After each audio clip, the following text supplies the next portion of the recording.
Konsep identitas dalam sosiologi.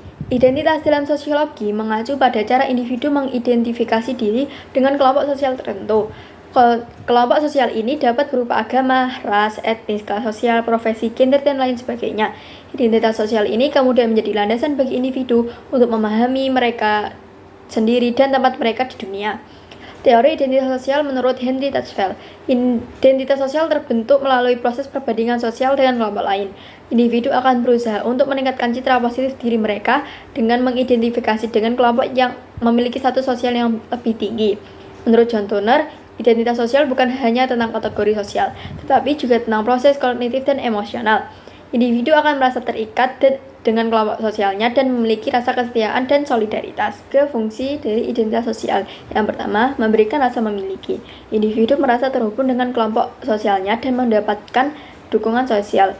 Yang kedua, memberikan makna dan tujuan hidup. Individu memiliki sense of purpose dan memahami peran mereka di dunia.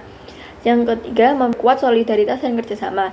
Individu terikat dengan kelompok sosialnya dan saling membantu untuk mencapai tujuan bersama.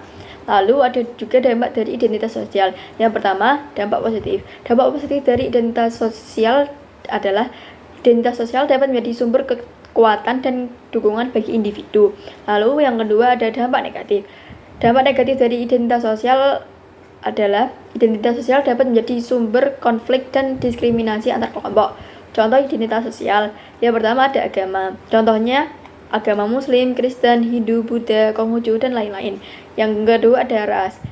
Ada ras Melanesia, Kaukasia, Mongoloid, dan Negroid. Lalu ada juga contoh identitas sosial etnis. Ada etnis Jawa, Sunda, Batak, Papua, dan lain-lain. Lalu ada kelas sosial seperti kelas atas, menengah, dan kelas bawah. Ada profesi, dokter, guru, pengacara, polisi, tentara, dan lain-lain. Lalu ada juga gender, laki-laki, perempuan, dan non-binar.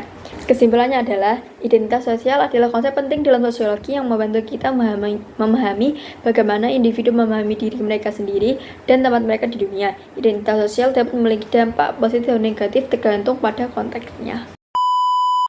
Saya akan menjelaskan mengapa negara Indonesia disebut negara yang multikultural. Indonesia merupakan negara yang multikultural, yang artinya memiliki berbagai ras, suku, agama, dan budaya. Indonesia juga memiliki tingkat keragaman masyarakat yang sangat kompleks, sehingga disebut sebagai masyarakat multikulturalisme. Masyarakat multikulturalisme juga dapat memiliki arti sebagai sekelompok manusia yang tinggal dan menetap di suatu tempat yang memiliki kebudayaan atau ciri khas tersendiri yang mampu membedakan antara satu masyarakat dengan masyarakat yang lain. Saya akan menjelaskan mengapa negara Indonesia disebut sebagai negara multikultural. Negara kita adalah negara yang berbhinneka tunggal ika dengan identitas yang bermacam-macam. Kita berbeda suku, ras, agama, budaya, tetapi kita dipersatukan oleh Pancasila. Pancasila tidak menghilangkan identitas kita. Perbedaan itu kemudian sama-sama melebur menjadikan diri kita menjadi satu. Identitas juga harus dikelola dengan baik agar tidak digunakan untuk adu domba, disetir, dan tidak mudah dipecah belah oleh orang atau kelompok lain. Dampak dari perbedaan identitas ialah perbedaan antara kelompok, perbedaan antara sosial dan ekonomi, perbedaan dalam kebudayaan atau identitas sosial.